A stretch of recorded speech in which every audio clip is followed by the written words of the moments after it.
Greetings, adventurers! Welcome to another episode of the Paranormal Industrial Complex. My name is Dallas Deluxe, and today, my friend, do I have a strange one for you. Today we're going to talk about the strange and twisted case of the Icebox Killer. It all starts June 23rd, 1965. Marvin Martin of Houston, Texas, gets a little worried about his dear Aunt Edna because he hasn't heard from her for a few days, or her husband Fred. She calls the Houston PD and they go over to do a little welfare check. Everything looks cool as they're walking around the house, except when they get to the kitchen they notice the fridge door is ajar. So they open it up to see what's going on, and they find what they later describe as a rather large side of hog, or so they thought, but they look down in the vegetable crisper and there they find Edwina's severed head. Resting nearby, Fred's severed head. Oh dear God.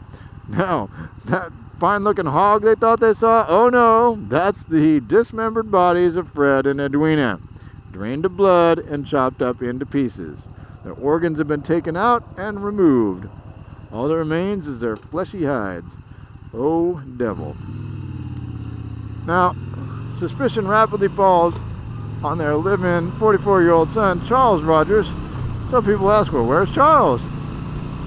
And they're still asking that question today, because Charles is MIA, man. He is gone, dude. He still has not been seen to this day. So a nationwide manhunt goes up, and people start asking, well, who is this Charles Rodgers guy? What's going on with this dude? Well, let's find out. Charles Rodgers, born in 1921, survives a very rough childhood, courtesy of his parents, who were not very good people. We're going to come back to that.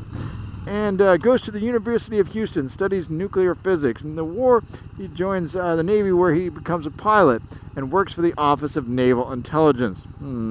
This might come up later. In 1947, the ONI, of course, was folded into the newly formed CIA. Now, after the war, he gets a job, not as a nuclear physicist, but a geophysicist, where he has incredible fortune finding deposits of oil and natural gas. Not to mention gold and silver, deposits that other people can't find. He becomes what you might call a golden goose. In other words, he is able to produce money, basically produce money out of thin air by finding these deposits of minerals and gases. So, in 1957, he's working overseas, abruptly quits his job for no reason, seemingly no reason, moves back to Houston. Now there he becomes, by all accounts, a recluse.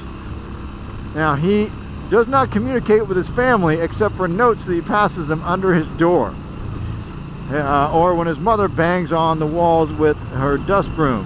Now, additionally, by all accounts, he has not, in the last 5 years of his life, he has not spoken to his family in 5 years. But to call him a recluse is a bit of a misnomer. He's not actually a recluse. He really just hates his parents. Okay? He's an avid pilot. He owns a plane for a couple years. Despite being unemployed, manages to own a plane, several properties, travel extensively. He spent a lot of time flying around the Sierra Madres looking for gold in his plane. Now, also, he has a network of contacts throughout the oil and gas industry, many of whom he keeps in contact with because he is an avid ham radio operator. Now, ham radio, as you know, given certain atmospheric conditions, you can speak to people hundreds or possibly thousands of miles away. Very interesting. He also has a girlfriend. His girlfriend slips him the keys to a car that he uses to escape the country. Now, by all accounts, he goes to Mexico and pretty much disappears off the face of the planet. Although after a while, reports surfaced from Mexico and later Honduras about an American working down there, working for the oil and natural gas companies. And what's he doing? Well, he's finding deposits of oil and natural gas, deposits other people can't find. Sound familiar? I wonder. Now, all this is fine and dandy. Everybody's making money. Everybody's happy. Until one day, the Honduran National Police answer a call that an unknown American has been pickaxed to death by some unhappy Honduran miners over a wage disagreement and thrown in a river and is now rotting in the Honduran sun. Well, it doesn't take Columbo to tell you that that unknown American is in all likelihood Charles Rodgers. Well, unfortunately, his body is too badly decomposed to really tell for sure, but that's pretty much how the story goes. And, you know, it would be interesting enough if it was to end there, but it doesn't at all. It only gets stranger. Dig this. So after the war, Rodgers was still an avid pilot. He joined the Civil Air Patrol, where he meets and becomes associated with David Ferrie. Oh yes, that David Ferrie. Suspect and alleged conspirator in the John F. Kennedy assassination. Now, just how deep his association with Ferrie goes is a bit of some speculation, but Lois Gibson, probably the world's foremost police sketch artist, has done an extensive investigation into this and has evidence to prove that Charles Rodgers was one of the 3 tramps. She's done this by basically forensic reconstruction of the photographs and reconstruction of photographs of Charles Rodgers, and being a sketch artist is intimately familiar with things like facial characteristics and things like that. And you know, if you listen to her presentations, you see that facial characteristic after facial characteristic is a 100% match for Rodgers and tramp number 1. Now, additionally, Chauncey Holt, also suspected of being one of the tramps, has identified this man in this picture as Charles Romano. Charles Romano was one of the aliases used by Charles Rodgers. Oh, devil, people. Oh, devil. Now, for those of you unaware, who are the 3 tramps, you may ask yourself. Well, at the time of the Kennedy assassination, 100% of the eyewitnesses to the crime said that these shots came from not from the book depository, but from, bing, you got it, behind the grassy knoll. Hey guys, what's behind the grassy knoll? A train yard. Oh, what did they find in the train yard?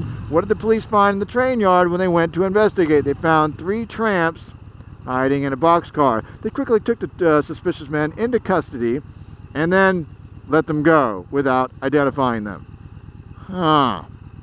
So during the commission of the crime of the century, you found 3 suspicious men in the area of the crime, took them into custody, and then let them go. Nobody thought to identify them.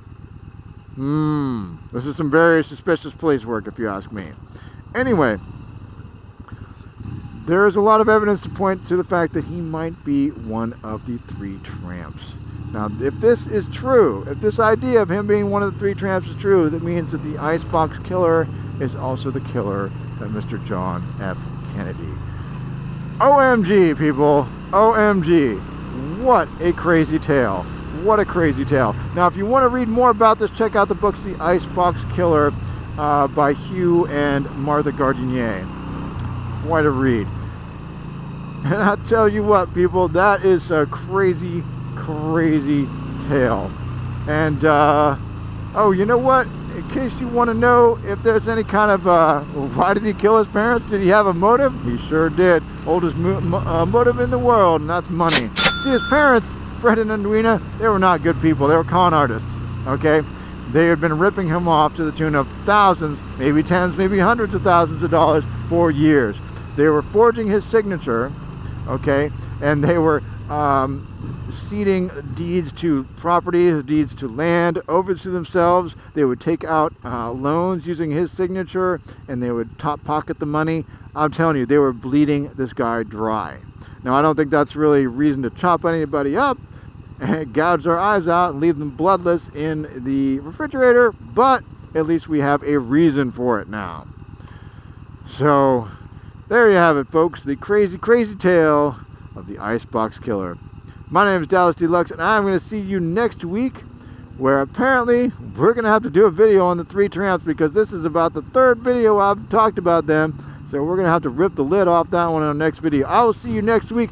Tell you what, I do these videos every week, and if you have not yet, by all means, consider subscribing. Hit that subscribe button below, and I'll see you next week on the Paranormal Industrial Complex. Look out!